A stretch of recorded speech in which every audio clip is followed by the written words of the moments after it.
Greetings everyone, my name is Jonathan Bailey. I'm from the website Plagiarism Today, which can be found at plagiarismtoday.com. I'm a copyright and plagiarism consultant with 18 years experience in the field. Please note I am not an attorney. Nothing in this video is legal advice, and you shouldn't be getting your legal advice from YouTube anyway, you silly viewer. On that note, if you do think my expertise can help you, please do check out my consulting site at copybyte.com, copybyte.com. That's where I talk about all the various services I provide, including copyright and plagiarism consulting. I also provide plagiarism analyses, plagiarism expert witness work, as well as DMCA agent and DMCA takedown services. Once again, copybyte, copybyte.com for more information. Well, this week, we're going to talk about Palworld, the hit new video game that I'm pretty sure you've already heard about unless you're living under a rock, at which point, how are you getting YouTube under that rock? Are you Patrick? But yes, Palworld, the smash hit video game that has taken the world by storm and everyone has played, it's not named me. As of this recording, which is on Friday, it has over 8 million purchases and has had over 2 million concurrent players at once. It's clearly the breakout hit of early 2024 and will probably be in contention for one of the most popular games of the year. However, it's found itself in something of a copyright and plagiarism controversy over the models it uses. Now, the game is not very bashful or shameful in sort of being a pastiche or a parody of Pokemon. It actually is widely described as Pokemon with guns. So this raises a pretty simple question. Did what they do go beyond just mimicking and aping Pokemon in a relatively safe and innocent way? Well, not so innocent, it's super violent, but no. But regardless, but did it go beyond that pastiche and commit copyright infringement or do anything simply unethical? That's what we're going to examine in this video, and we're going to start by taking a look at the allegations against it. Now, right off the bat, I want to make it clear that even though this game has been repeatedly referred to as Pokemon with guns, the games are actually very different in terms of how they play. Pokemon, the focus is on training, capturing, and battling tiny pocket monsters, aka Pokemon. And Palworld is more of a open world survival game akin to, say, Minecraft or Ark Survival Evolved than it is a Pokemon game. What they have in common are the use of these cute critters and animals and so forth that you then train and put to work for you in various ways. But where Pokemon is extremely family friendly and animals faint after they lose matches, in Palworld there's no brakes on the violence train by all accounts. Once again, I haven't played it. So what are the actual allegations of copyright infringement? Because you can go on the App Store right now and find tons of games that ape Pokemon in various ways. I mean, I'm putting one up on the screen right now that I just found randomly in the Apple App Store, and that hasn't received a takedown notice and hasn't been the subject of a lawsuit. What specifically is the issue with PAL that has people up in arms? Well, it has to do specifically with the 3D model. And here I have to do a disclosure. I am not a 3D modeler. I've never done 3D model work.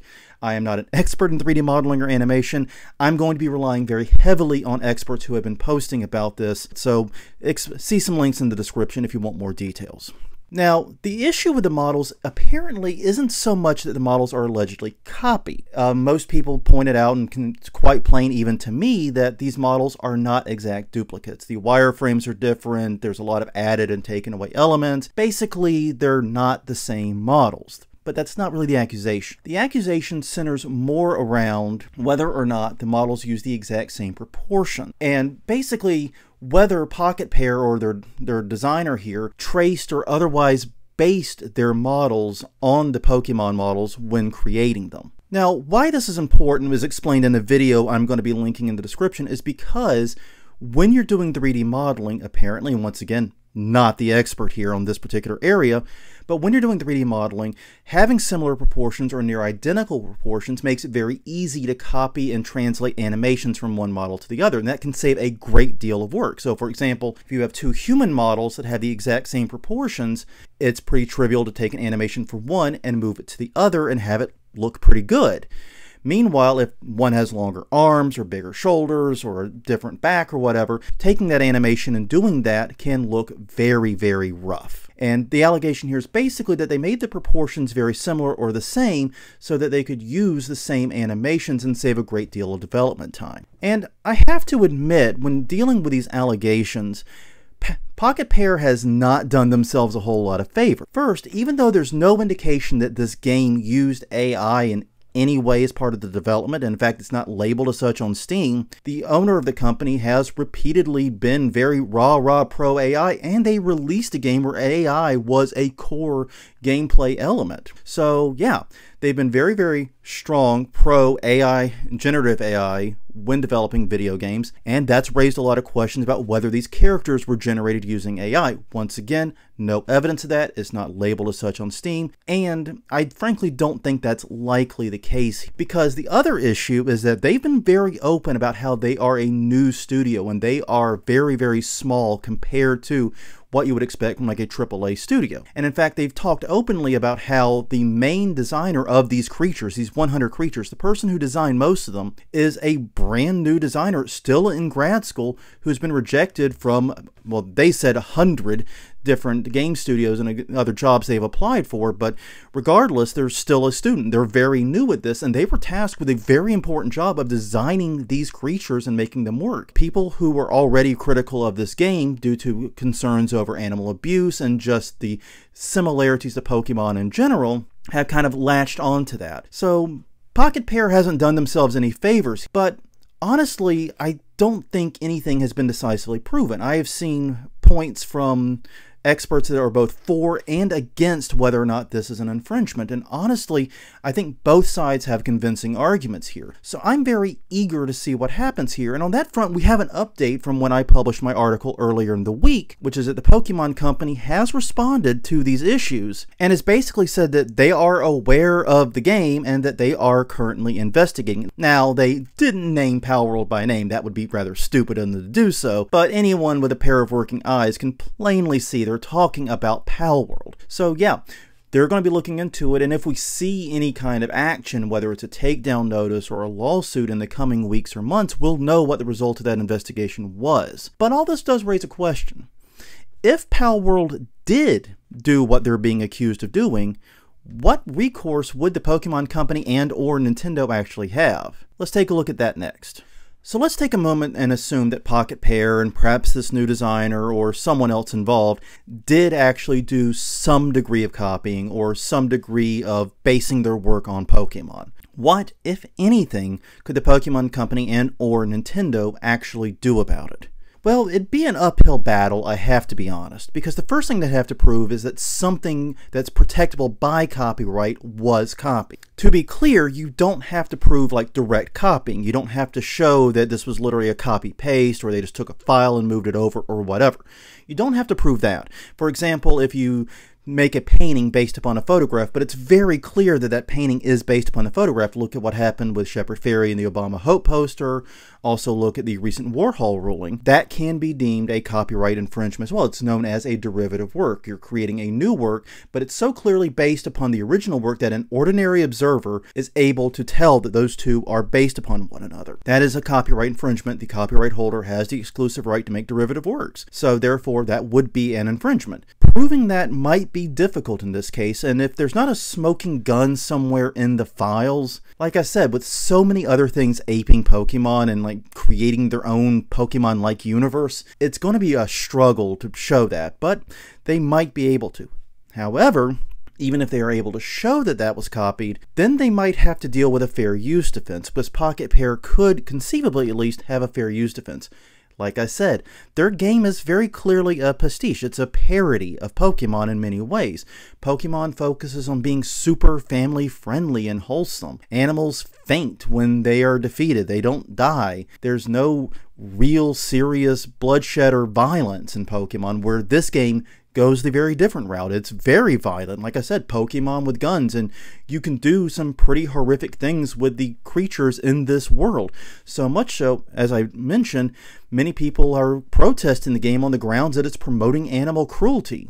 So they could simply argue that they are a parody, that they are a pastiche, and that they have fair use protection. Now, that's going to be a slightly difficult argument for Pocket Pair, especially in light of the recent Warhol ruling, which found that transformativeness is not as significant of a factor as it has been over the past few decades, but I still think there would be at least some entertaining of that argument there, because like I said, this is a very different game. It is meant to lampoon and sort of play off of the Pokemon archetype, so they would at least be able to make an argument there. Whether the argument would win the day, we would have to see down the road. But I think there's actually a bigger sort of reality check here, and that is, I don't know if this would be worth it for Nintendo or Pokemon to take action on. Even though both the Pokemon Company and Nintendo are famously litigious, they clearly don't sue every single thing that mimics or apes Pokemon in some way. The resources it would take to fight, the amount of money you could hope to get, and the fact you risk drawing more attention to the game basically makes it that it's just easier to live and let live. Now,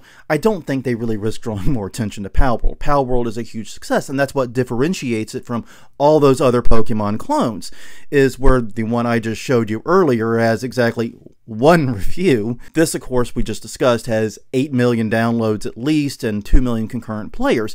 It's doing quite well for itself and is probably comparable in size to a major Pokemon release. As a result, that's not the issue, but still, the question of whether the risk versus the potential reward lines up, especially with all the aforementioned issues, I think that might really prevent them from taking strong action.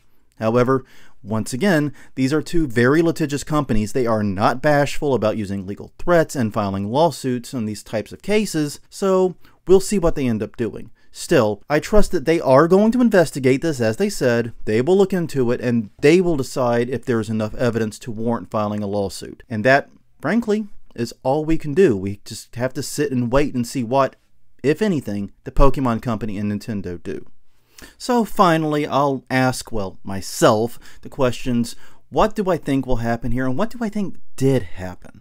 Did Pocket Pair do anything either unethical or unlawful, and what will the Pokemon Company and or Nintendo do? Well, to answer the second question first, I don't honestly know. Even without dealing with my lack of expertise in this field, this enters into a gray area. It sort of sits in this weird amorphous region between plagiarism, copyright infringement, parody, / just creating something new based upon a similar non-infringing idea. It really does exist in this amorphous space where anything could be true. And realistically, the only person who knows right now is the designers of the game. They would know. But anyone else? Your guess is probably as good as mine, especially given that even when you look at what is alleged to have been copied and what is alleged to be similar, it's unclear how protectable that is by itself. Now, once again, I'm not an expert in 3D modeling and 3D animation. I know that there are cases in this field that I'm not particularly familiar with. This really does kind of enter into a gray area of copyright law, and it'll be interesting to see what Nintendo and the Pokemon Company find as they investigate it. And as far as what they're likely to do, based upon what I've seen so far, I don't think it's very likely they're going to take any legal action. They don't want to get into a knockdown drag-out that they could risk losing, and that could harm their ability to protect Pokemon and their valuable assets down the road, because losing a case like this could open the door for other people to do the same things and feeling confident in doing so. So that's a risk they would have to weigh. Now that said, if they find a smoking gun, if they find some incredible piece of evidence that makes this case much more of a lock, I absolutely would expect them to take some kind of legal action. So realistically, it all depends upon the outcome of that investigation. As far as what I think happened, I don't really know, and I don't think anyone does either. With so many differing opinions on this, I think the best approach is just to kind of sit back, let the Pokemon Company conduct their investigation, and see what happens. It's going to be interesting. That much is for sure. Well, that just about does it this week. Thank you very much for watching this video to the end. You're a real champ. Please do check out my website, Plagiarism Today, which can be found at plagiarismtoday.com. And if you think my expertise and my information may be helpful to you, please do check out my consulting site at copybyte.com, COPYBYTE.com. Until next time, this is Jonathan Bailey, signing off.